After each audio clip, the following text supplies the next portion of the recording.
This episode is proudly sponsored by Chill Bombs, the makers of handmade, all-natural CBD-infused bath bombs. Check them out at chillbombs.com and use our code SPIRITS for 10% off. Enjoy the show, y'all!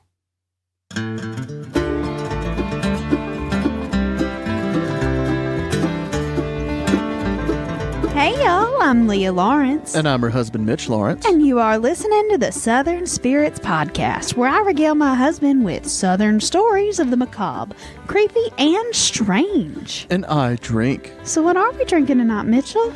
Our beer tonight is the third installment in the Rye Hard series. It's Yippie-Ki-IPA. Brewed by Singing River Brewing Company, LLC, in Florence, Alabama. 5.5% alcohol by volume, and just like the other two, nothing on the can or website to give you any inclination that the brewer knows that they made this product.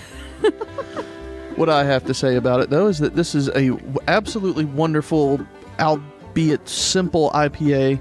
There's nothing special really about it, but it is maybe the best plain IPA I've ever had. It's really good. It's delicious and refreshing in its bitterness. I would recommend trying it if you can find this. I love it. I absolutely love it. Leah didn't try it at all. Would you like to try it now? I do not want to. Thank you. Okay. Leah's been drinking a little bit, y'all. I have. I'm a little trashed already. And y'all, I'm just going to say, I'm going to apologize ahead of time. This might be problematic. You can save that for after we're done with the alcohol if you want to. Okay, go ahead. All right. Well, this gets a 9.5 out of 10 for Yippie-Ki-IPA. It's Aren't wonderful. they the same people that make the Apocalypse Now? Yes, and I love that one. That one got a 10 out of 10 on the show before. It's also the brewer of your favorite beer, the Citricabra. Yeah, they're a great little brewery, and they have a nice little brewery there, or a tap room there in Florence. Yep. And they have dogs. Well, they don't have dogs, They but allow you can bring dogs. dogs in, and when we went, there was a dog, and I like dogs. Correct. Our shot in the dark for the night, Elijah Craig Small Batch. Distilled and bottled by the Elijah Craig Distillery Company. Again, this is the second time this fucking thing tripped me up. The Elijah Craig Distillery Company in Bardstown, Kentucky. It's just weird that it's distillery and company. Anyway, it's 47% alcohol by volume. If you'd like to hear the full review, go back 2 episodes to episode number 74, Merpig. If you want to hear it, it got a 9.5 out of 10 because it's delicious, but the shots are rough as fuck. So here we go. Looking forward to that. I'll take both of them. How about that? No, I'm going to take one if you get it right, but... We'll see. All right, well, that is it for the alcohol, so let's move right into Leah's apology section. Her preemptive apology that she wanted to get out a minute ago. No, that was everything. I just know that this problem... That was all of it. Y'all, I've never worked with video very much before, like editing it and stuff, and we are putting out Tailgate Tales now. Yep. If you've listened to it, or if you're listening to this episode on the day it comes out, it's already up on YouTube, so y'all go check out our first Tailgate Tale episode. We did the University of Georgia, which is really fun. We painted our faces like bulldogs. It was really cute. Well, I will say this real quick because we didn't say it in the video. Leah was trying to do a much more intricate bulldog design that would have been really cool, and she put it on me, and twice to tell people this. Twice she tried it on me, and I looked like I was in a Kiss cover band. It was real bad. He looked like the cat guy, but like worse. Way worse. It was real bad. Way worse. But then we just went to more simple ones on our foreheads, and they looked great. Very cute. They did. Like I said, I haven't face painted in over a year, and that was an experience, but it turned out cute, so it was fun. But going back to the point here, it takes forever to fucking convert video and upload video to YouTube. Like, it is a fucking process, and I did not realize that. So we got the video ready to go. I had it all edited. I click convert, and it says 1 hour and 20 minutes. And I said, oh shit, we can't use this computer for an hour. So I've been drinking for an hour in the bathtub. Like, I just soaked and had a nice little cocktail, and now I'm in my pajamas and I'm a little drunk. So who knows? This could be a great idea. This could be real bad. But anyway, man. That's hilarious. That's my preemptive apology. Send any complaints to southernspiritspodcast@gmail.com. We will not read them. If you put in the subject line, complaint, care of Leah, I'll know what's going on. Yeah, I'm looking forward to this. All right, but let's get started because we're 5 minutes in and I'm ready to go. Okay. Hit me up with it. We've got a new Possum Passel member. Oh, we do? That's exciting. Yeah. Lightning strike. All right. So exciting. So we have a brand new Possum Passel member. Their name is Taru.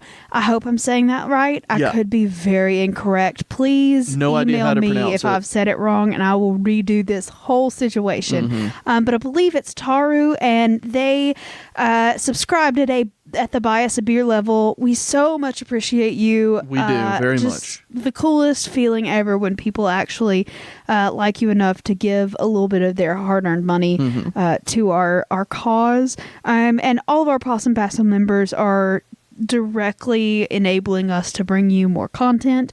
So your fault. Your fault.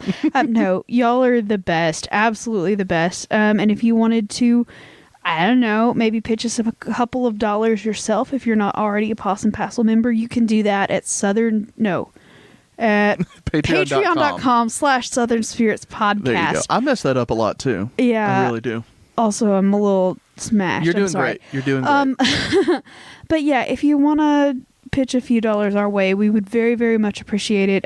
We've gone from 1 episode every week to 2 episodes every week, and now it's Tailgate Tale season, so there will be 3 episodes every week, plus and a video and 2 live streams. Exactly, and all of that shit. So everybody that's been supporting us so far, y'all, we've been able to exponentially increase our output, and we really appreciate it. Thank you, guys. Really, we do. Even though it adds a lot to our plate. It adds so much work, and work is literally my least favorite thing in the world. That's true. But doing this really doesn't feel like work. And we both work for the state government 40 hours a week, so it's a lot to do, but we really enjoy it, and we want to keep doing it. So if anybody feels the need to give us a couple bucks every month, and in exchange you will get a weekly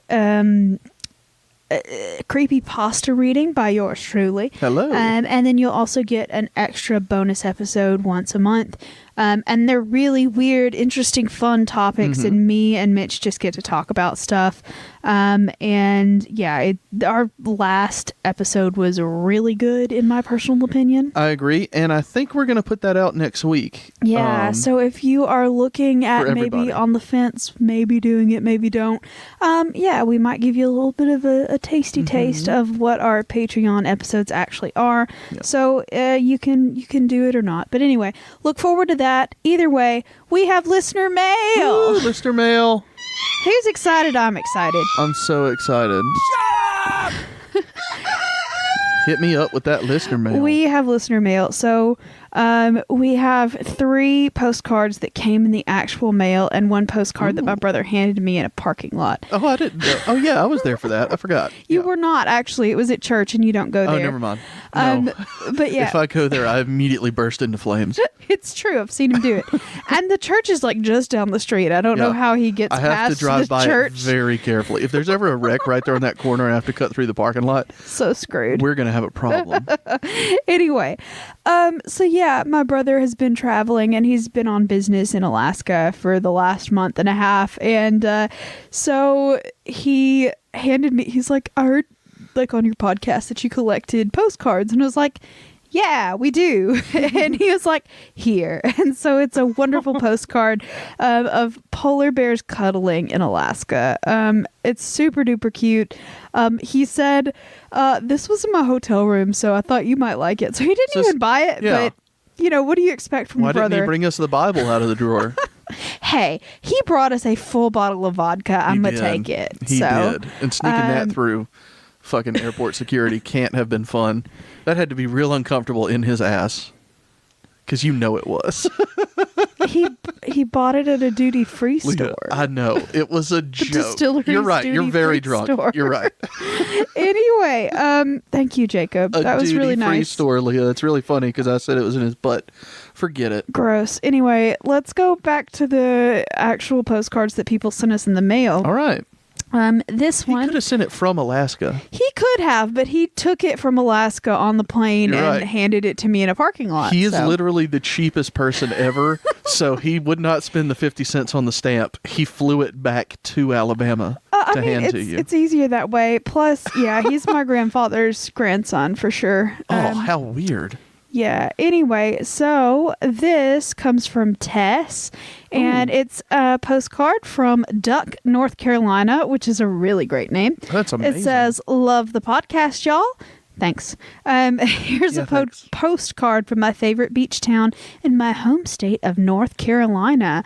So we have a listener in North Carolina. There is a beach town called Duck. Yeah, isn't it pretty That's though? amazing. It's a gorgeous photo Yeah. of like a dock on the, like at a sunset. It's so pretty. And then the next Except for all the people in it. postcard- It's great. I fucking hate people. The next postcard comes from Kathy. Hey, Kathy. Hey, Kathy. And this is a postcard that says Pirates of the Carolinas. And it's a whole really cute postcard of a map of North Carolina with a pirate. I believe it's Blackbeard on it. And it's got a neat cutout on it. It's like one of the coolest postcards I've ever seen. Yeah. And this says rainy, rainy beach trip. And it's from Kathy. And I'm going to it's really interject fun. real quick. Right before we started, Kathy, Leah could not read your handwriting because the postcard is ripped right on the first I word. would say the But it's not your fault at all. yeah, like the very back of it has like a little gouge So- in it from one of the machines. This, again, Leah's been drinking. And she said, I thought it said ring, ring. And I was like, what the fuck does she... Because it says rainy, rainy beach trip. Yeah, because So Leah obviously thought it it was said- raining the whole time. Leah thought it said ring, ring, beach trip. I did. I really did. All right, Kathy, rock on. Oh, all right. And then this Ring, ring, girl. stop. Beach trip. And this final postcard comes from Bonnie, and it says this is an update because a few postcards ago, she was talking about a potential job. Oh, yeah, I remember that. Yeah. Well, this one says, "Hi, Mitch and Leah. Job Hi. update. I did not get the Prairie Grove battlefield position, so I'm staying at my haunted courthouse, which still sounds pretty badass." It says, "I got to visit this state park as part of our annual conference, and the Plum Bayou people are incredible. They built a vast ceremonial complex of mounds and a wall, and the biggest mound is as tall as a 5-story building. That is so much dirt to move by hand. Also, I got to throw a hunting spear with an atlatl. Not spooky or true crime, just southern and very cool. Cheers, Bonnie." And this is a Cheers. postcard from the Toltec Mounds Archaeological State Park. And I believe that is in Arkansas. And I didn't even know there was a Toltec Mound complex in Arkansas. And that's really fucking awesome. You know what? You know what's even weirder than that? What? I don't even know what that is. Like they were a mound building civilization, and Kind of like in Alabama. Yeah, where they're the Native Moundville. American. Yeah, the Native have you ever American been to mounds. Moundville? Yeah, we went in, elementary school. Yeah, we went on a field trip in folklore in high school, and that's the only time I had ever been. But it was really neat. We went there, and then we went to the Jesse Owens Museum. That's Same day. actually near here, isn't it? Yeah, both of them are. It's in North Alabama. Yes. But that's really, really cool, and I didn't know that was even a thing, and I'm going to go down a rabbit hole of that very shortly, I'm sure. That could be a Patreon episode. Or it could be a main episode, actually. It could, because it's in Arkansas. Right. But anyway, I'm going to add those 4 postcards to our wall. I think I've got enough postcards now. Excuse me. Leah's I think I've the got enough hiccups. postcards to start on another wall. Because we've got postcards running around the top of our podcast room. Yeah. And so far we've got 1, and spoiler alert, we have 4 walls to put it on. So far 1 is Weird. covered. I have the hiccups. Yeah, this is going to be interesting. You ready for a funny place name? Should we take a break? Let your hiccups leave and then come back? I think they're gone. Okay, we'll see. All right. I'm so ready for a funny so place. funny place name. We're staying in Alabama. It's right near Auburn, Alabama. Okay. It's called The Bottle. Never heard of that. The Bottle, Alabama is an unincorporated community. So it's called The Bottle, but it's not got like a post office or anything. So it's not an incorporated town. It's about 5 miles north of downtown Auburn, just right near the Auburn University campus. The Bottle is actually named because there was once, so in 1924 it was built, and it was a giant bright orange wooden knee-high soda bottle. Like, it was built built in 1924, and it was the world's largest bottle. So it was just like on the side of the road or something? Yeah. It's an attraction? Yeah, and they called it the Knee-High Inn, and it was actually like the convenience store for a gas station. Well, knee-high is a type of soda. Yeah. But it's knee-high because the bottle's knee-high, right? No. Or it's a knee-high bottle. No, the bottle is a 3-story building. Oh, fucking A. What am I listening to? Okay, I'm with you. It's a big ass building, but it's shaped like a bottle. Got it. It's the world's biggest bottle, and it was actually built by John F. Williams, who's the owner of the Knee-High Bottling Company in Opelika, Alabama, when it was built. The bottle stood 64 feet tall. It was 49 feet in diameter, and 16 feet in diameter at the cap. The ground floor was a grocery store, service station kind of situation, and the second and third floor were like a apartment for the people that ran the service station. So they had to live above it? Yeah, they lived above the service station. They got paid in their rent every month? It was a very big tourist stop. Locals loved it. And there's a bunch of pictures still available. Now, it is no longer there because it was very deteriorated and it was torn down like in the 40s. But it was so popular of a tourist destination that Franklin Delano Roosevelt, the president, stopped there briefly after visiting Auburn University. He had to take a shit on the way out of town. No, I think it was more of like a photo opportunity kind of situation. And it's just him on the toilet, like, thumbs up, I'm in the bottle. It said that the Grand Ole Opry star Minnie Pearl also was a visitor to that knee-high She bottle. had to take a shit on the way out of town. Anyway, but like I said, the bottle is no longer there, but there are pictures and there's a historical marker on the place where it used to be. And the location is still called The Bottle. The Bottle. The Bottle. Well, that was enjoyable. Let's do a whole fun? story on The Bottle. See how many people stopped there to take a shit on their way out of Auburn. Because you know that's all it is. Why don't you shit before you leave Auburn so you don't have to stop at the bottle? Well, you know, sometimes you just need to leave. And then you're like, oh, great, there's a giant bottle here. I can shit there probably. I don't even know if there were public restrooms. I would think so because it's a convenience store, but... I didn't say they were shitting in a public restroom, Leah. I said they were stopping in the bottle on the way out of Auburn. Pull over right now. I gotta shit. Okay. Too much? A little bit. All right. Well, I apologize, everyone. We'll get back to shitting in Auburn next weekend. Next episode. All right. Well, what's next, Leah? So let's do our first story. Okay. And our let's first do it. story is the haunted house of Hazel Green. Oh, that's in Alabama, isn't it? It is. Yay. We're talking about a little town in Madison County, Alabama, which is where I work. It's where Huntsville is. If anybody knows what Huntsville is, it's like down the street. It's fine. I believe the fourth biggest city in Alabama. Yeah. Behind Birmingham, Mobile, and Montgomery. Yeah, and Hazel Green's more of the rural suburb of Huntsville. Yes, it's very rural. I believe their high school baseball team won the state championship in 2018. Oh, did they? 5A, I think. I know they beat Nice. Coleman. The I know only that. time I've ever intentionally been in Hazel Green was we did I had to take a shit on the way out of Huntsville. no. I was in a big production of High School Musical in high school, and we did a show in Hazel Green on tour. So Oh, that's what we did. nice. Did you Anyway. pack the house? We did, actually. Yeah, Leah, that's a fun story to tell another time, but Leah's high school community theater company was the very first community theater to get the rights to High School Musical after it was published. In Alabama, yeah. Oh, I thought it was nationally. We were the first in the Southeast. Oh, okay. Never mind. Yeah. I could take back everything.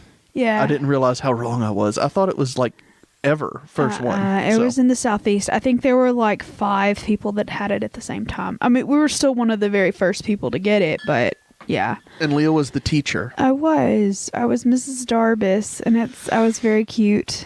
I'll be the judge of that. Yeah. Anyway, that was actually a really fun part, but let's not go there. Anyway, yeah, you're right.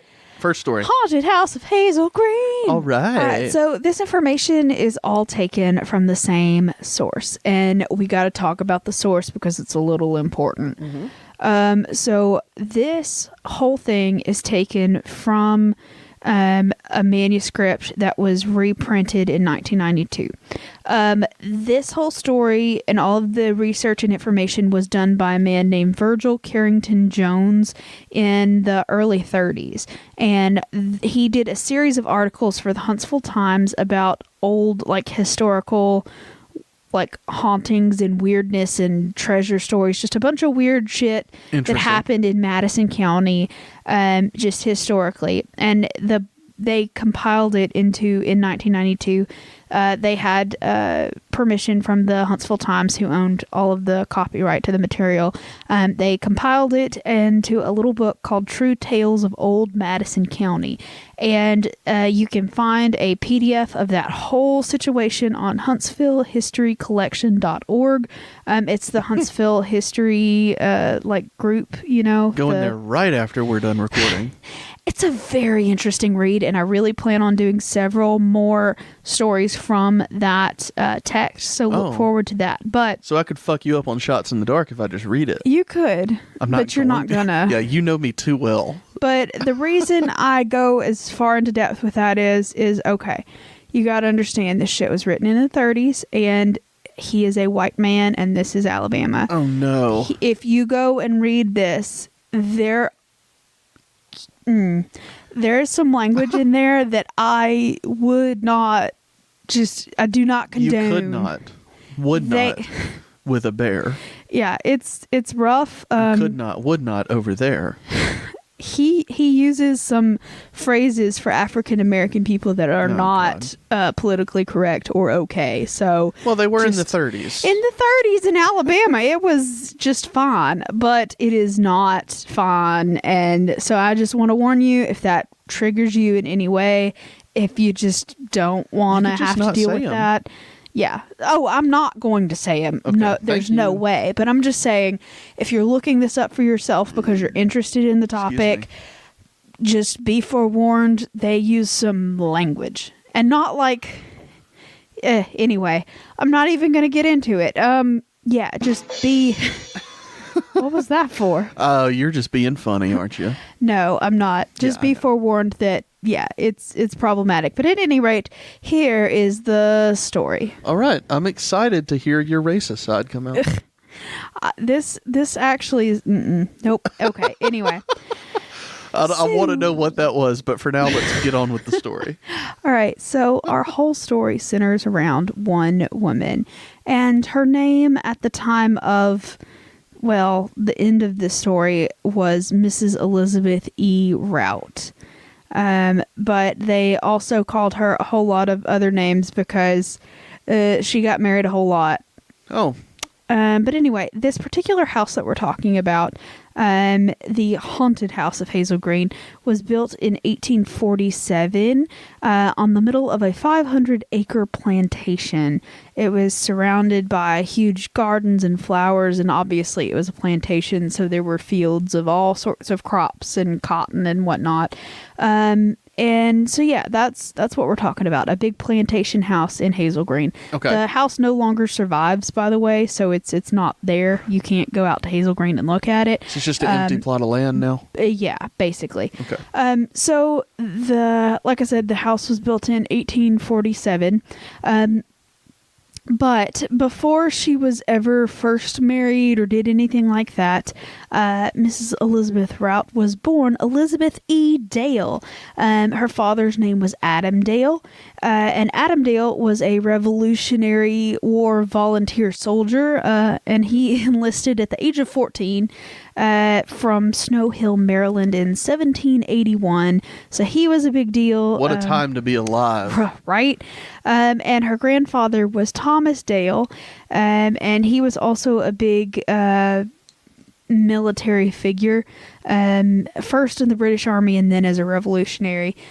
So like she's from like a prestigious military family. Her family is wealthy, and she is brought up in a fashion that she is accustomed to.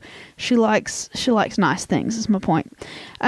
So Adam Dale, her father, died while he was visiting her daughter in like 1851, and he was actually buried there on the plantation. So his grave is actually there still on the property. Is it marked? I believe it is, yes. Okay.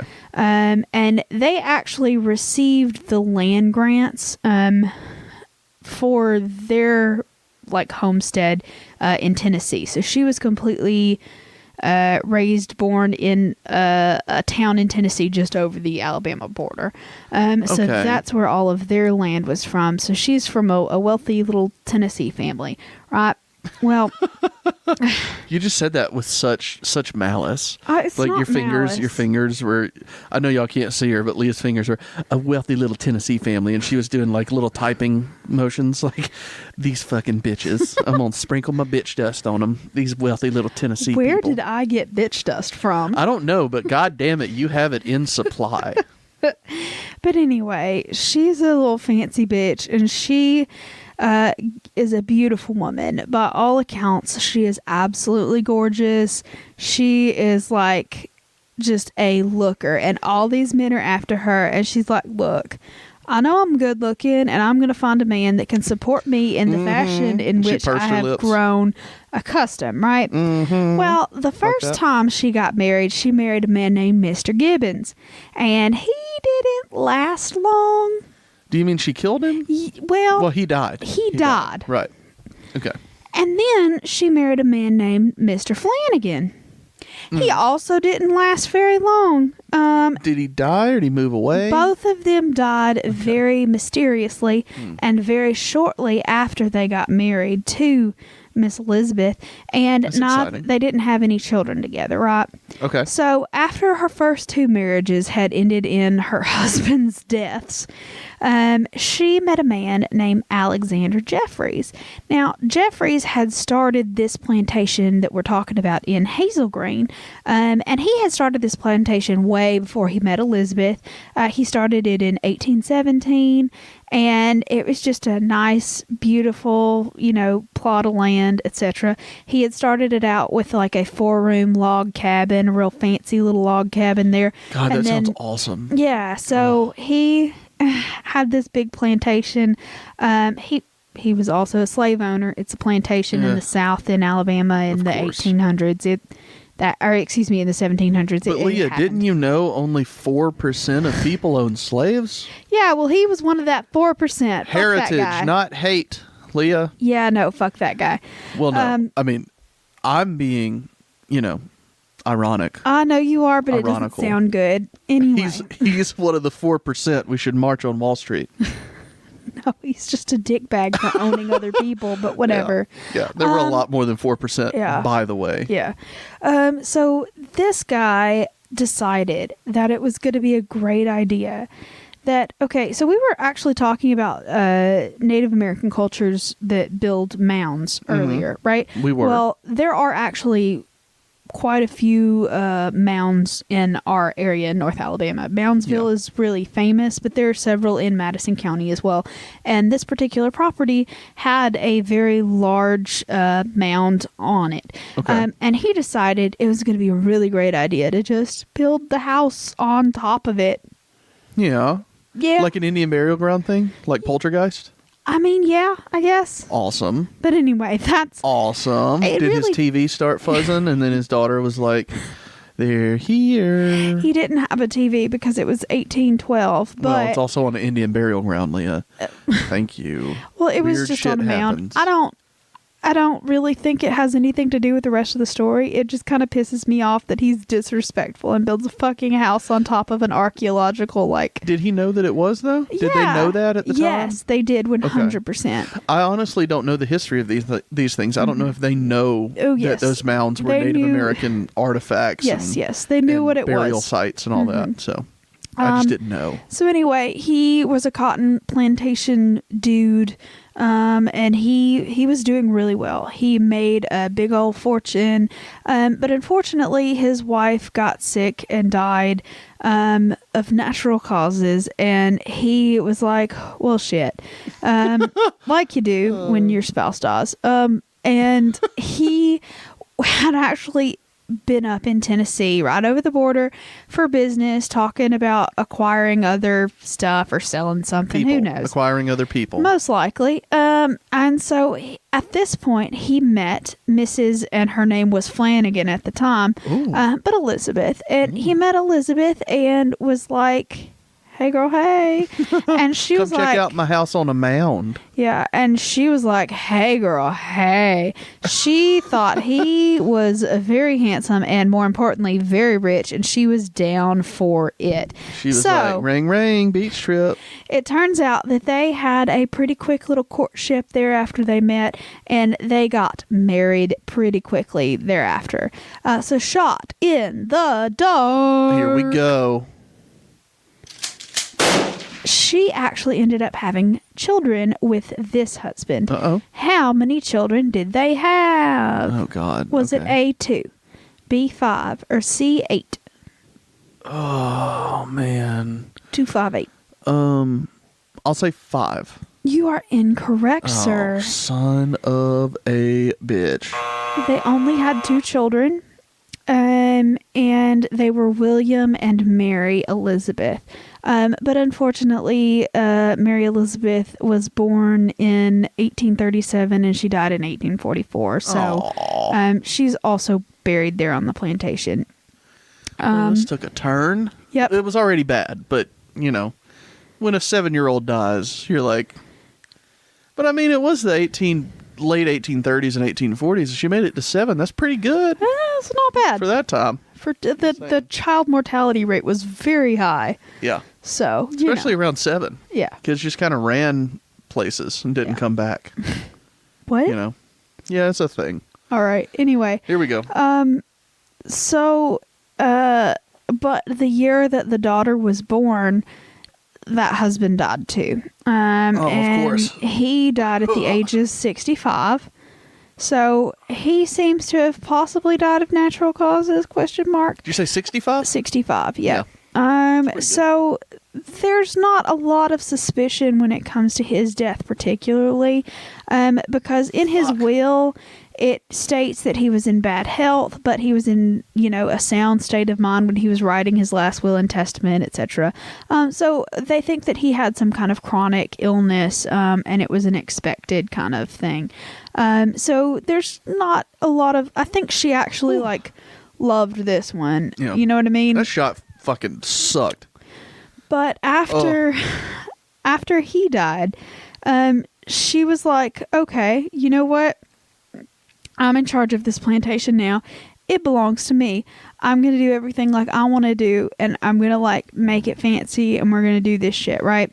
And it turns out, according to stories and local legend and stuff like that, she was a bitch when it came to dealing with her household servants, her slaves, everybody on the plantation. Weren't they all? Huh? Weren't they all? I mean, there are reports of people being so good to the people they owned. Yeah. You know what I mean? I'm not talking about that. I'm saying there's standard we're gonna beat people slave owning, and then there's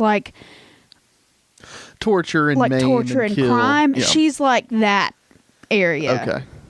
That's exciting. Yeah, she was so real excited bad. for the rest of this story now. No, there's not really a lot more of it because apparently this racist man from the 1930s didn't really care about that treatment. It's sort of like a sidebar kind of, and she was really bad about, Anyway, the house is haunted. The house is haunted. Way to focus, asshole. Anyway, so the next guy that she sort of, gets her eyes caught on, she needs another man in the house, so she finds this man named Robert High, who lived in Limestone County at the time, and he was from North Carolina, and she starts seducing this man because he was a state representative in the state legislature, and so she was like, oh, hey. In the Alabama state legislature? Yeah, so you're a politician, you're a little bit fancy. Let's get on board with this. And just so y'all know, Limestone County is right beside Madison County. They're side by side, aren't they? Huh? Are they not? Is Limestone right above Madison? It's right in the area. They border each other. That's what you need to know. I can point it out on the tornado map, but I can't tell you where it's at. I'm sorry. I know which square we are.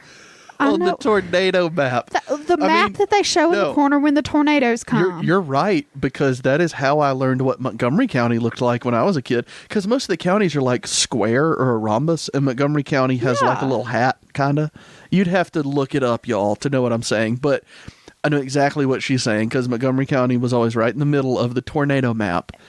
And it had a tiny little, it kind of looked like a citadel type of thing. Yeah, that's exactly how I knew where we lived in Alabama. Was my mom showed me which square it was when it was lit up for a tornado warning. That's how I learned. Me too. And then I would get violently sick.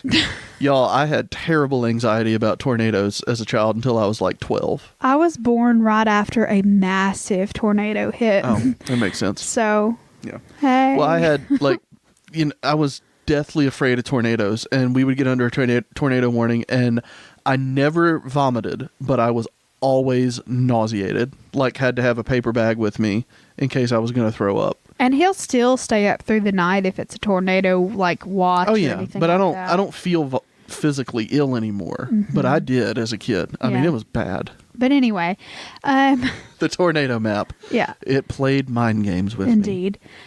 So Robert High was this is someone else writing about him.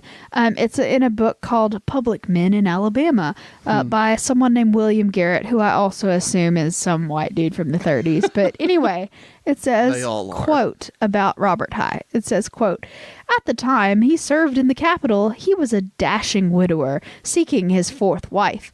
His head was a little bald, which fact he took great pains to conceal. He filled a large space in society at Tuscaloosa and succeeded in marrying before his term of office expired. And who did he marry? Our girl Elizabeth. Hey, girl, hey. But it turns out that he only lived a couple years into this fourth marriage because, Miss Jeffries apparently, Mrs. Jeffries, now Mrs. High. She has a lot of last names, is my point. Yeah. But yeah, Elizabeth, buried her husband on May the 15th of 1839. Was he still in office at the time? Huh? Was he still in the legislature at the time? No, he was already out.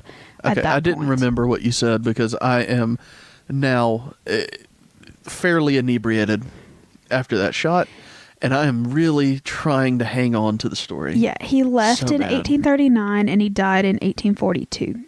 Okay. Sounds good. Yeah, but anyway, so the next victim in our parade of husbands is a man named Absalom Brown. Where did that name go? That's a great name. Where did that name go? Why is no one named Absalom anymore? That's a good name. I like the name. I love that name. Anyway, so he was a businessman. He was a merchant out of New Market, which is also in the Madison County area. And they got married in 1846. And she, at this point, was like, look, I got all this money from all these husbands. Let's build a big ass house. And that's what she did. So that's where this house came from. Okay. So she had planned this beautiful home where she's going to have these fancy parties because she's like, you know, a fancy bitch in Madison County, and there's money around. And oh, they're still those people. they're having so as soon as they got betrothed, she basically had her slave team of carpenters to start building this house for them, and so it took over a year to complete, but they got it finished, and it's a big, by all accounts, a gorgeous house with big staircases. It was a 2-story home. It had just beautiful sweeping porches, and it was landscaped within an inch of its life. There were gardens and flower beds and trees, and just, it was very elaborate and excessive, and it was just really, really pretty. And then of course they had like an ice house built out by there. There was like obviously slave quarters were also there, and a separate kitchen, everything. Like, it was a plantation house. Like, she legit had a plantation house like you would think in your mind built, you know. And so, like, she was really happy with her situation, but she really liked fancy shit as well. So she filled that house with the most expensive things that she could find. She had, you know, floor to ceiling fancy mirrors in there, like hand carved mantles, and like the richest textile curtains she could find, and just like fancy fucking shit, like just fancy. But eventually she got bored of Absalom too. Even though she had her fancy house, she really just fuck that guy. Right? She didn't need him, period. She had all that money from all the other ones. Right. But you know, she got bored with that one. So Mr. Brown died in 1847 of some unknown cause, and the unknown cause caused his body to, quote, swell, and the swelling made it necessary that he be buried in the dead of night the day after he died. So... What? I mean, says who? According to all of the locals that were interviewed at the time, because there's some court cases coming up here real quick. Oh, yay. I love court cases. But basically... Generally, my favorite part of Law and Order is the court part. He died very mysteriously and suspiciously, and he got buried immediately, like the day after he died, in the middle of the night. And the reason they gave was he was swelling and gross looking, and they didn't want to make other people suffer looking at him, I guess, because he was all swollen and gross. So they went ahead and buried him. Sounds like a whole bunch of bullshit. Amen. Did they take him out to sea and bury him there, like Osama bin Laden? No, they just buried him in the yard. Trust us, we killed him. His body's in the ocean. No, he was just in the yard. You could dig him up if you felt, but they didn't, I'm sure. All right. Would he still be all bloated and shit? I'm sure they would, but anyway. I don't think that's how organic material works, Leah. But it might be. I don't know. I don't know if you need to know things like that. The Did Body his bones Farm swell? in Knoxville has you covered. But anyway. So the next year, on May 11th, she married her 6th husband. That's too many. And his name was Willis Rout. And it turns out, after a couple months, she's bored of that bitch too. And he died. Why did she not? Was divorce not a thing? I don't know. I mean, it was a thing, but I don't think you did it. You know what I mean? But anyway, as soon as she became engaged, okay. So from the time she got sort of betrothed to this last man to the time he died, she kind of became embroiled in a controversy with her neighbor. Now, her and her neighbor, whose name was Abner Tate, and I love that name, Abner. Yeah, that's a good one, too. Well, I like that both Tate. Names just roll off like they go together. I love when names do that. Yeah. Well, it turns out that they were not happy with each other. They were feuding and fighting and disputing, and they did not like each other. So they had the normal, like, your cow's in my pasture, fucking remove it, please, kind of situation occasionally. But even in open court, they were like, look, we don't fucking like each other. They're just me. And apparently, like, she was used to being able to charm the pants off of men, quite literally. And Abner Tate didn't give a shit how pretty she was. Get your fucking cow out of my pasture. Was he gay? It doesn't say. I mean, that would be had hilarious if he was, though. I mean, it's possible. You know what I mean? Like, Yeah. she's trying to flirt with him, and he's like, honey. Y'all, I love Listen. that more than anything in the whole wide world. When straight women don't have a gaydar and they start flirting with someone that you know is very obviously gay, it's just, it's refreshing. Yeah, It just is. And that's what I'm hoping was happening in 1850. Some women are just so incredibly used to, like, getting that kind of attention. And I just like to watch the, okay. Because, I mean, I'm going to generalize here, and I apologize ahead of time, but most gay men are extremely fit and attractive. Most of them. Not all of them, but I mean, Right, like, that's why I said most. a lot Correct. of them are. And so the women are like, ooh, look at that slice. And then they go talk to him, and they're like, most women would go, oh, okay. I understand he's gay. But then there are those few that you're talking about that are just delicious to watch. And Which I is am so absolutely happy. ridiculous because I swear I had a crush on every gay man that I came encounter Leah dated with. every boyfriend before I came along was gay in Leah's life. Like Leah, one be of them honest. wasn't. Be I honest. think. No, he definitely is, and I know who you're talking about. I've never met him, but I know the stories. He 100% is at least bi, and he is really struggling with it. Yeah, probably.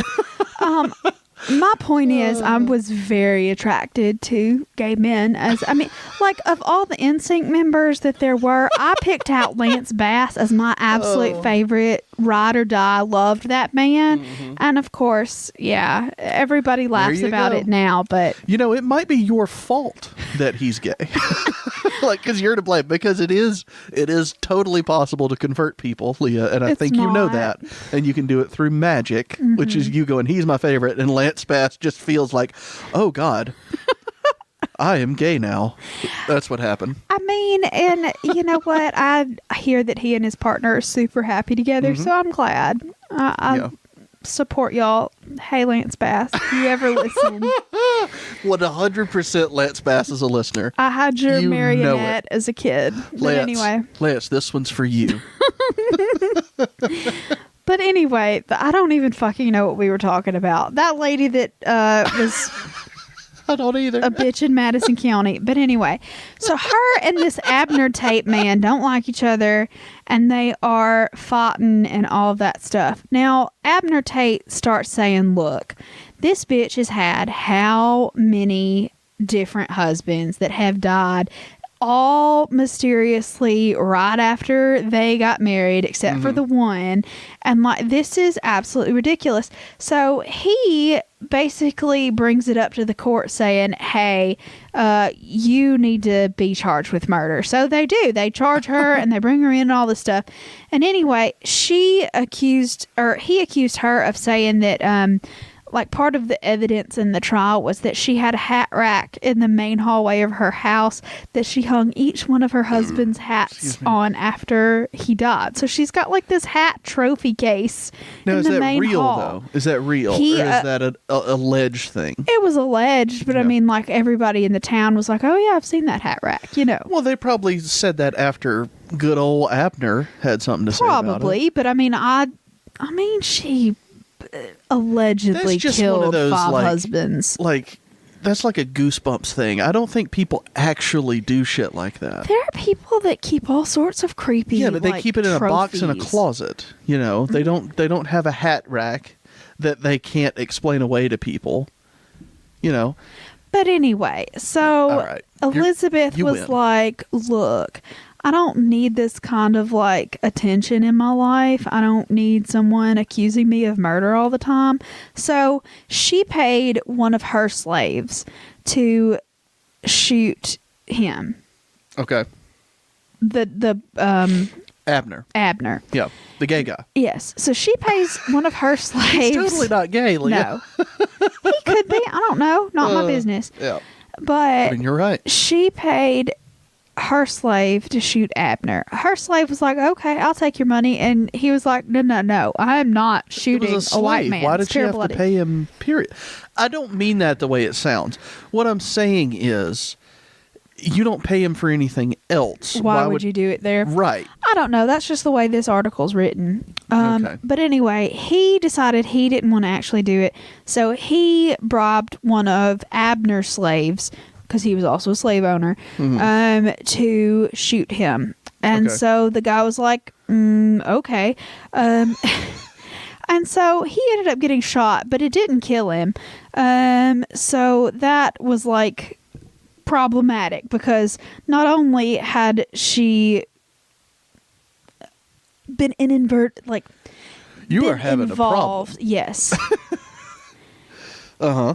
She had been involved and been accused conspiracy of all of these murders, but now he's got this extra little nugget of information to give the court saying this bitch murdered me. Just a little appetizer of conspiracy. And so like it was rough. So she's like, okay, I can't shoot him, so how else are we going to get out of this shit? So it turns out she had been flirting with this man.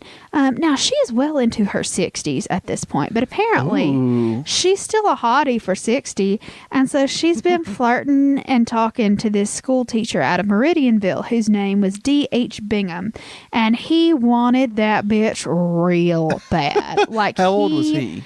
It never says, but she was at least 60, but still super like foxy. And so he was like, I want some of that. And she was like, oh, you want some of this? Well, here's what she pulled her dress up. You want some of this? She pointed to her old snatch. No, she like showed him her ankle and was just like, you want some of this? But anyway, her old wrinkly ankle. Gross. So she moisturized, I'm sure. Basically, they got a hold of some information about this Abner man. So it said that there was like a sheep herding group out of Kentucky that had like sort of herded all of So that was a thing. Yes, they had herded all of the sheep down to South Alabama to sell in Mobile. And they had been on their way back up to Kentucky, to go back home. And they had stopped over at the Tate home. And anyway, this one guy ended up being dead, and they ended up cremating him there in a big old fireplace.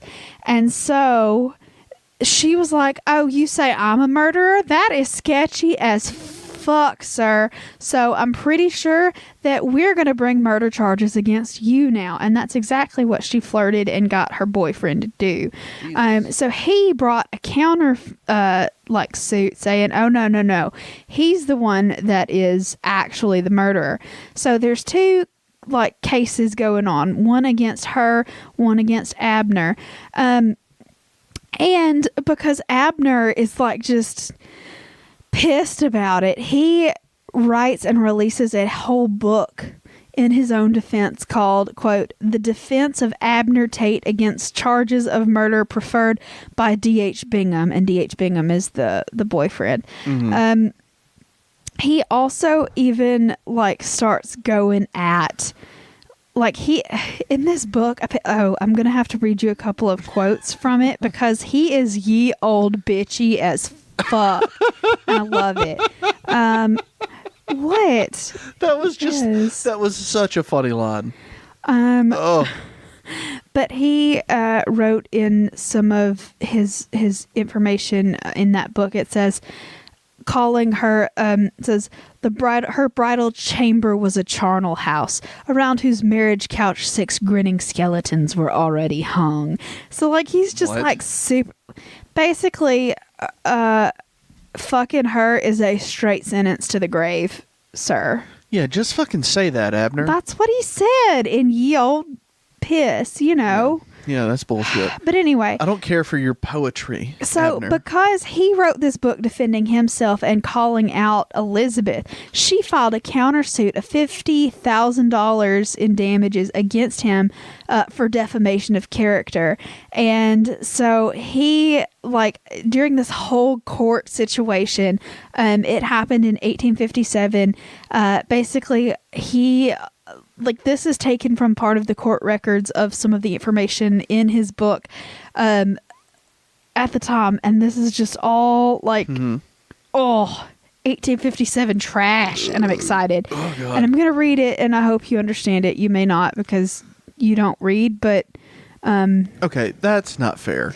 I read, but I read things that have been published since 1850. Anyway, so here is what he has to say about her. It says, "Poor soul, she is alone. She ought to have a husband, an industrious, sober husband like D.H. Bingham. She has not been particularly fortunate in this respect heretofore, and in Bingham's opinion was entitled to all the consolation an industrious, sober man can bring to the bed around which nightly assembles a conclave of ghosts to witness the endearments that once were theirs, and shudder through their fleshless forms at the fiendish spirit which wraps the grave worm in bridal garments and enforces a lingering death with a conjugal kiss. The worst fate I could wish for Bingham would be the success of his undertaking, but I doubt whether the prize will ever be his. He is dealing with a shrewd, bad woman, and she may calculate that she can induce him to goad me beyond endurance." So she fucked all the ghosts of her husbands that died? No, that what we're basically, saying? he's saying again that she done killed everybody she done fucked. Like, that's his whole situation, and that if the Bingham guy starts fucking her, he's gonna be in the grave too. He'll be a real ghost soon. too. He'll be a conjugal ghost. Yeah, and it keeps going. So it As he says, said. Oh, God, we're still going. "I say for money because I cannot believe even in him any amorous passion mingled with his feverish anxiety to get possession of the hand of Elizabeth Rout. Basically, she ain't cute. She's 60 years old, but she's rich as fuck, so that's the only reason he wants her." Continue. It says, "He knew her past history. He knew that she offered herself as a reward to him only on the condition that he accomplished a murder. If he succeeded every time her lips touched, desire must have fled in horror, as if from cold, clammy taste of a putrid corpse. He would indeed have waded through my blood and the tears of a heartbroken wife and a host of agonizing relatives to the possession of her property. But her person he could not touch. The clasp of her arms around his neck would call up dreadful shapes to sit upon his dreary pillow, and make his nights as fearful as if the dead could feel the icy worm around them steal, and shudder as the reptiles creep, to revel o'er their rotting sleep." So this guy's a bitchy-ass poet, and I love it. Yeah, I was going to say, I really have no idea what's happening, but he's starting to rhyme. And I'm like, this is definitely a gay guy. It's not necessarily. He could just be sensitive, baby. Leah. Oh, I love it. Basically, this guy, he is accusing this man of being a gold-digging son of a bitch that couldn't even, like, touch her without kind of getting the shivers because she's gross and old. But that, like, he was willing to, like, do anything he could to marry this bitch so he could get her property after she was dead. Okay. So anyway, that's what was going on. And anyway, after all of this stuff started to, like, happen and get together, basically they start moving forward on trying to basically convict her of all of these murders, and basically she is just like, "Oh yeah, no, never mind. Forget about that $50,000 that I'm suing you for. I'm leaving. Bye." So she ends up selling the entire property to a different family, and she takes her son, she takes that other dude, and they hightail it the fuck out of there to Mississippi. And so basically they didn't have her, and they didn't have anything else to, like, really connect her and say that these were murders, so they just sort of, like, forgot about everything. They dropped all of the cases against her. That makes sense. And there isn't really any more information about her after she fled the Hazel Green area. So we don't know if she married that guy ever or not, but, like, it doesn't matter because she didn't have that house that he was into anyway. So But at that point, she took her son, she took her little boo thing, and she fled for Mississippi. But anyway, they said that for years afterward, that basically the dead husbands haunted the fuck out of that house. That it was just like one of those creepy things that, like, it fell into disrepair pretty fast. And it was already a ruin in the 1930s. But like I said, it has since been completely burned to the ground. It burned in the fall of 1968. So like there are, in 1992 when this was published or republished, they said that the skeletal remains of 2 chimneys were still visible from the house that stood on the ancient Indian mound. But whether that still survives today, I have no idea. Okay. We could go out there and look if we wanted to drive to Hazel Green, but I don't. So I don't want to do that. Well, we could Google map it. That'd be fun. But anyway, I have a toilet at home. I'm fine. But anyway, so yeah, that was the ghost of Hazel Green. Yay! Ghost house, that house was ghost, fun. Black Widow, crazy bitch. I don't know. That was just so. That was like a beat poem that you just did. Ghost house, Black Widow, crazy bitch. I don't know, and then just like, all right, second story, moving on. I enjoyed that so much, Leah. Thank you. You're welcome. And now we're going to run a promo for the other show on our network, the Trailer Trashy Podcast. Got a taste for true crime but need a palate cleanser so you can sleep at night? Here at Trailer Trashy, we've got you covered. All of the crime, none of the nightmares. Each week, our hosts will compete to bring you the most hilarious true crime story. From drive-through jug dens to alligator armed robbery, we're telling the stories of the dumbest criminals around. So pull up your favorite lawn chair, crack open an Addy, and join us every Sunday on your favorite podcast app. I'm Leah. I'm Amberly. I'm Kyle. I'm Aaliyah. And we're the Trailer Trashy Podcast. Stay trashy, y'all.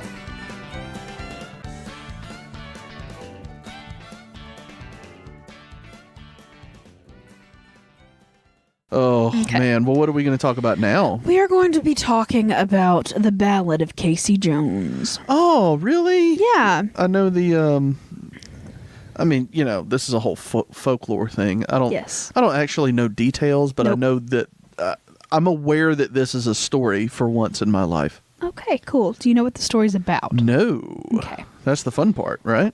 All right. Well, a lot of this information came from a few different sources. The first of which is the CaseyJones.com, which is the museum of his stuff. It's part of a train museum. Biography.com, History.com, and of course Wikipedia, because why not? But anyway. I agree. So this dude we're talking about was born Jonathan Luther Jones in Missouri on March the 14th of 1863. But when he was a little kid, his whole family moved to Casey, Kentucky. And that's actually where he got his name. So like his I was going to say, nickname. where the fuck did Casey come from? Yeah, it's from the town that he lived in. Okay. So there wasn't a lot to do in that area except farm and work on the railroad. And he picked working on the railroad. So he was actually working on the Mobile and Ohio Railroad out of Jackson, Tennessee at the time. And he was living in a boarding house. And the day that he met all of the other tenants or whatever, one of the other tenants asked, "Hey, where are you from?" And he said, "I'm from Casey." And he was like, "Oh, you're the Casey Jones," you know. So Casey is what he went by the rest of his life, because very that's reminiscent where of he's from. Forrest Gump for me. Tex. I don't know where Tex was from, but you know, that's the end. I'm sorry. I just went through everything. Cleveland. He was from Detroit. That whole thing, you know. Yeah, I get it. Thanks for that. But It just anyway. reminded me of that. I'm sorry. But yeah, so Casey. His name was actually, what was his name? William something? Jonathan Luther Jones. I was so close. No, you weren't. But But anyway, so Casey started working on this railroad line as just a general laborer. But he was a really ambitious dude. He wanted to like make more money, and the only way to make more money is to do really good and get promoted, and keep working up to being an engineer, which was his goal. So he became a brakeman on the M&O's Columbus, Kentucky to Jackson, Tennessee route, which was like a pretty big promotion. Yeah. And then he got promoted to a fireman, which is the one, the guys that shovel in the coal to the steam engine. So that was like a really big promotion as well. So he was working from Jackson, Tennessee to Mobile, Alabama. And he was staying in that boarding house and having a good time. And while he was living in that boarding house, he met the owner of the boarding house's daughter, and her name was Mary Joanna Brady. And the only problem was that her entire family was very, very Catholic, and he was not. And her parents were like, if he wants to be a Catholic, y'all can get married, but if you don't want to be a Catholic, we're not doing this. And he was like, yeah, sure, I'll be a Catholic, fine. So they baptized him as a Catholic in 1886, and 2 weeks later, on November the 25th, they got married. And so they settled there in Jackson, Tennessee. The wife's name, she gets called Janie everywhere, but her name was Mary Joanna. I don't know. It was weird. I guess you could just name yourself whatever the fuck you wanted. Still can, I guess, but I don't know where like the nickname is coming from. It's very strange. You can go to the office right now and change your name. I know, I've done it. It sucks. But anyway, you have to sit in that long ass line. Oh, not worth it, y'all. Keep your last name. But anyway. I mean, I told you multiple times to keep your last name. The Social Security office is just so daunting. I should have. But anyway. So he and Janie bought that house in Jackson, Tennessee. They settled down. He loved having a family. They ended up having 3 kids. And he was a family man, and he was a teetotaler. He didn't drink. He didn't carouse. He went to work. He brought his money home, and he hung out with his family. He didn't go drinking with the rest of the people. Like, he was all about his family. Sounds like a fucking nerd. Yes. But, really that sweet guy. nerd. But anyway, shot in the dark. Oh, shit. Hold on. It's time. Oh, God. Okay. In 1887, there was an epidemic that caused many of the rail workers to fall ill and in many cases die. What was the disease that was being spread? Was it A, measles, B, typhoid, or C, yellow fever? I'm going to go with my gut instinct. From the time you said it, I knew it was right. Measles. You're wrong. God damn it. It was the yellow fever. Do you want me to take the shot? No, I got it. Okay. I got it. But first, I have to get this app to work. There we go.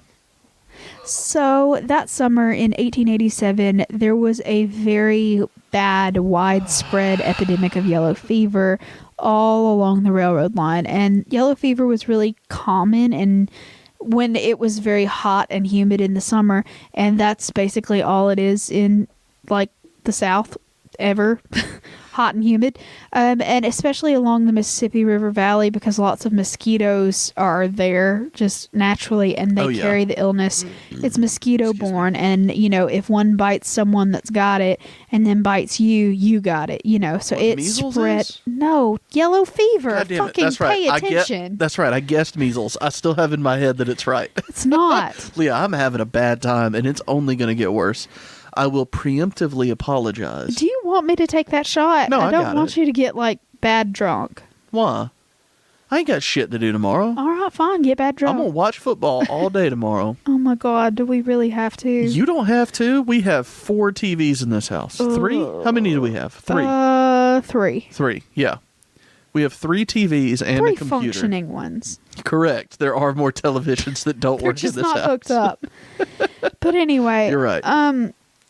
So, like I said, this basically became a very, very bad thing for the rail companies because if these people got sick, they couldn't work at all because it is like a bad, you are bedridden, terrible disease. And a lot of these people died, so obviously they couldn't come to work if they were dead.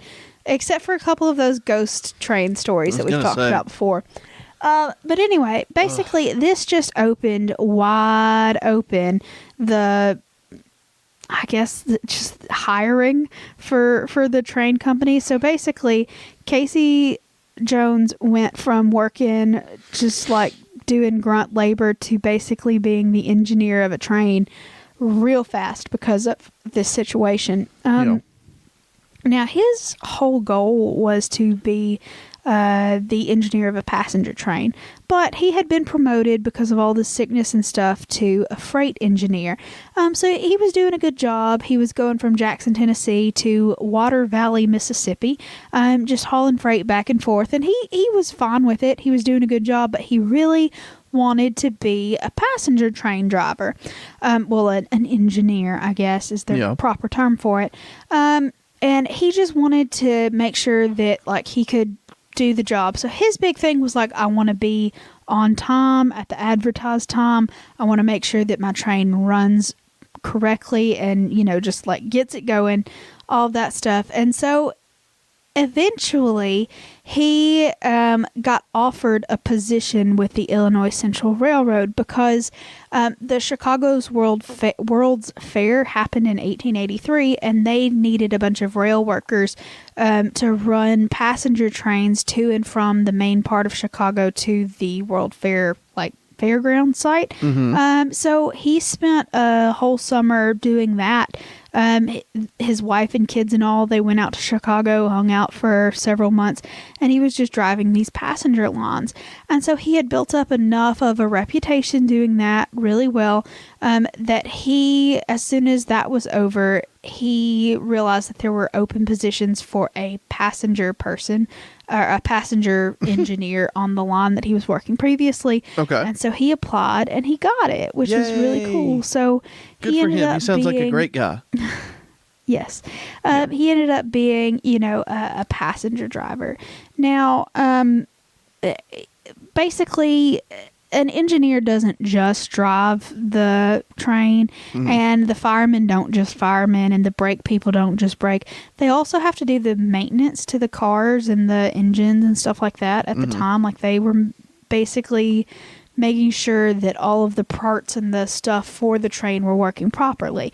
And so, like, he was really good at that, made sure that everything was going. And he was also really reckless about some of the stuff he did because he was obsessed with making sure that his train was running on time, that he was doing a good job because he wanted to continue being promoted. And it made him make a lot of weird, reckless decisions. So, like, if instead of letting like a train stop to go fix something, he would fix something while the train was still running, God. Like at a reduced speed, he would just go out on the running boards and like what a smart move. Fix something, There was one story about him previous to the big part of this story.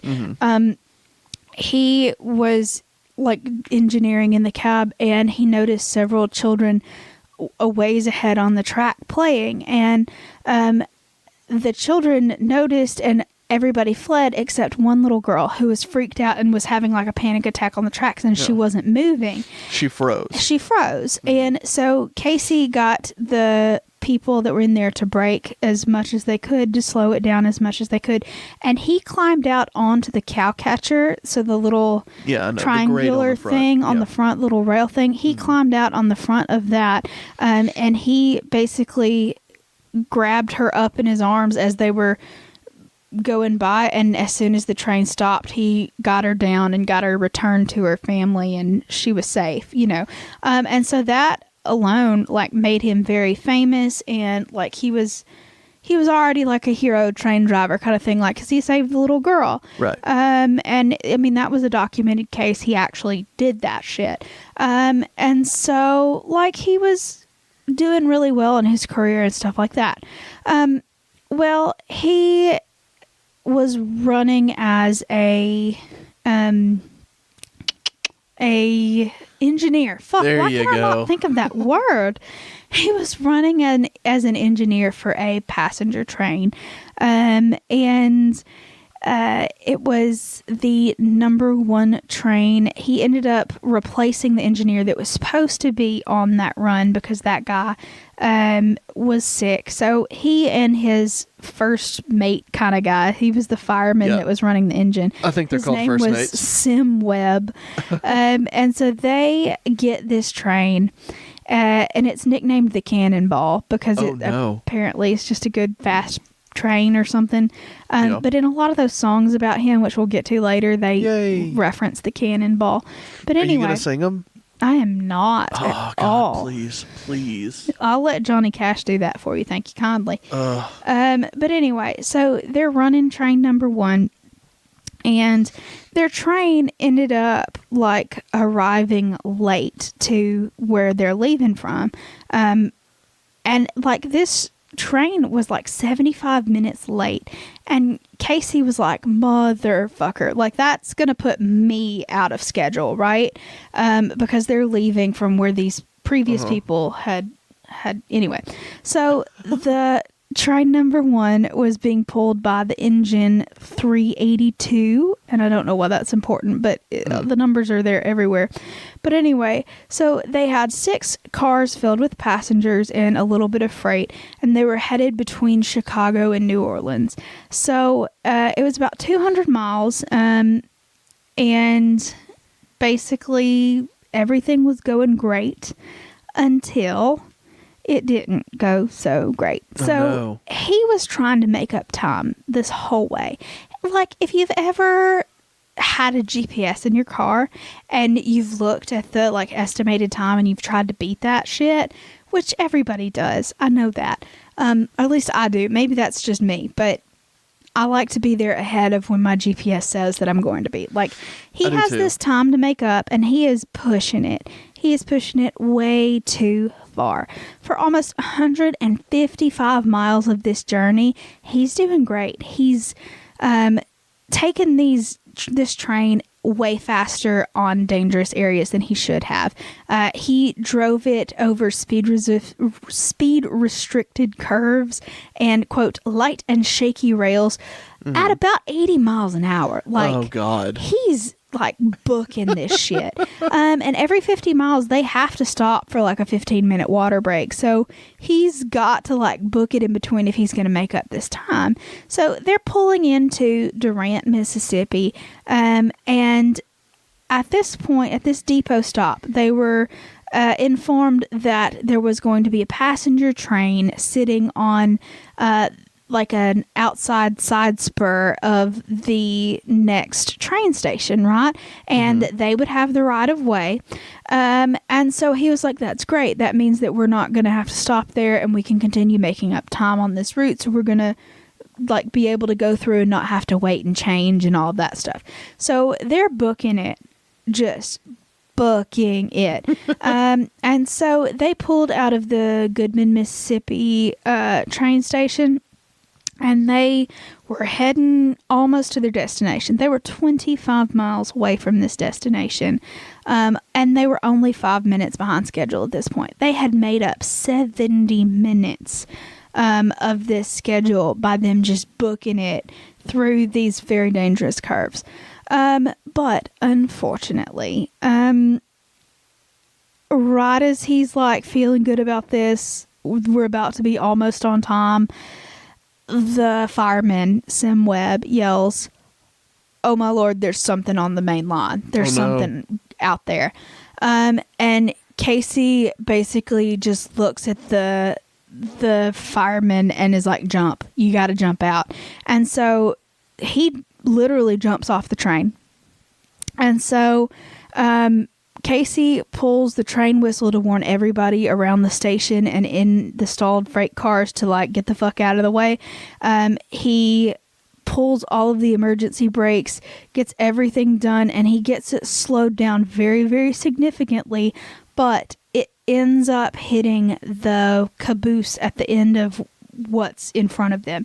And thankfully, the people in front of them were only carrying, it was a freight car. They had cars of hay and corn and wood and stuff like that. And they hit that, and then the engine sort of left the tracks and hit like a little embankment, and it was fine. It turns out that Casey Jones was basically a hero in this situation too, even though I kind of think he kind of caused the whole thing in the first place. But he was the only one that ended up dying because he made sure that he, took the brunt of this impact. He got it taken care of, and he made sure that his brakeman bailed out before the impact. Well, that's good. Yeah, so he was the only one that died in that situation, and everybody else that was on the train was like, yeah, we were shaken and rustled a bit, but like everybody's good. Nobody had serious injuries. I think the most that anybody claimed to have been injured was like one lady that says she got bruised, like a wrist bruised or something like that in a train wreck. So like he did really good to like slow it down and make sure it happened. But anyway, he was found under the cab of the next train with his skull crushed and his right arm like torn off. It was real bad. So well, that's fun. Yeah. Thanks, Leah. And his watch stopped at the time of impact, which was creepy. But anyway, it was stopped at 3:52 a.m. And he was credited with saving the lives of all of the passengers and all of the train workers because he was the one that stayed off. Even though he caused it by doing all the other shit. Yeah, I am really hesitant about that part of it, but they also, they ship his body back, and he's there. His funeral's at the same church that he and Janie got married at. He gets buried, all that stuff. He's lauded as a hero and all of this stuff, but they end up doing like an investigation of what was going on, and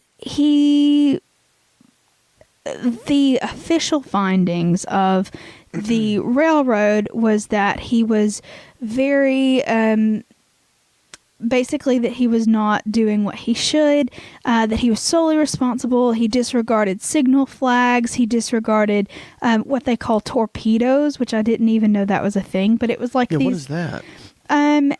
Basically, it's this little device that is...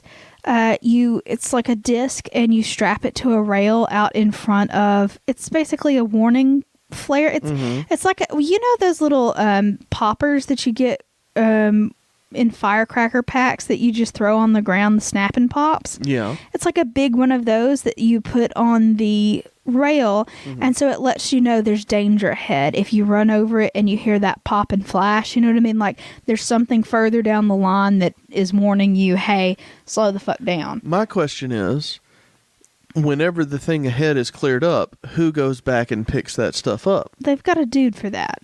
Yeah, but so he just gets left behind off the train? No, they don't start the train until he keeps going, I guess. Okay. All right. I don't know. But anyway, like that he completely ignored all of the flags and the stuff like that. But according to the fireman that was with him that night, he was like, there weren't any torpedoes. There was no signal man. There was no and even in the report, a lot of stuff doesn't make sense because visually you couldn't have seen the flag guy at the location they said he was, even though they said that he was flagrantly disregarding them. So there's a lot of mysterious conspiracy cover-up kind of situation going on with the railroad. That definitely sounds like a conspiracy to me. Yeah, after the fact, of course. Like I said, I definitely think he was being reckless with his speed, and it was a little ridiculous. Or at least negligent. Yes. Yes. But I also think that the railroad had a very vested interest in making this his fault specifically, as opposed to them not doing what they should and making sure that their lines are safe. So, problematic on all sides, but there's no winner. Nope. And he was a hero for saving all those people's lives, even though he did cause it. Yeah, I was going to say that. Even if he was the cause of it, he at least still said, "Okay, everybody, get the fuck out." Yeah. He took that responsibility and made sure that, the damage was minimal.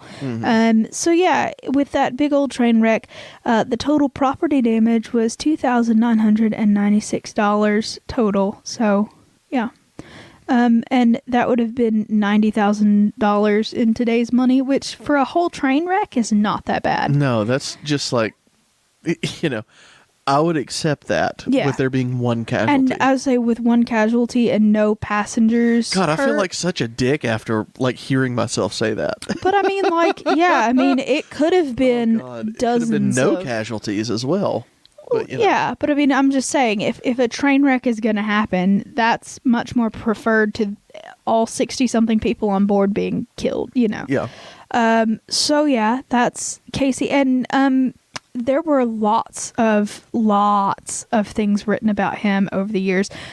So there was a man that worked with him named Wallace Saunders, who was a black man, and he wrote the Ballad of Casey Jones. Right. And it is which we all know. Let's sing it together now. We're not singing it. But he worked on the lines with him, and he, like I said, wrote the song that made him famous, basically. Like an actual folk hero kind of situation. I said it first. I win. Yeah, and his wife hated the song. With a passion, because I one love of when the you do lyrics, voices just out of nowhere. It makes me so happy. one of the lyrics basically alluded, it said something, and it was just a means to make it rhyme. It wasn't like supposed to be serious, but one of the lines is something like, the mom said, "Don't cry, kids. You've got another daddy on another line," or something like that. What? And she was pissed off because she was a very devoted wife. She never remarried, never thought about remarrying. She wore black until the day she died after that man died. Like, she was vehemently upset. Like, she did several interviews with like the Times Magazine about this. Like, she was pissed. But anyway, so lots of people have sung that song, have written their own songs about him. Some of them are really true, and some of them to have nothing to do with the actual story that happened. Disney actually made a short called, I think it was The Courageous Engineer, or something like that. I'm sure it wasn't racist at all. A little bit. Mostly not, but a little bit. I mean, stereotypical drawings, sure. Well, like early Disney was super fucking racist. Oh yeah, and the like the terrible. wartime racist stuff. Yeah. Oh, Bugs Bunny made. Bugs Bunny hated Japanese people. I was gonna say some of the Bugs Bunny. Ooh, that's rough. But anyway, that's not Disney. But you know what I mean. Oh yeah, that was Warner Brothers. That was Warner wasn't it? Brothers. But I'm sorry, but Walt Disney was basically a Nazi. Oh yeah, he was bad. But anyway, have you seen that Donald Duck? Oh yeah.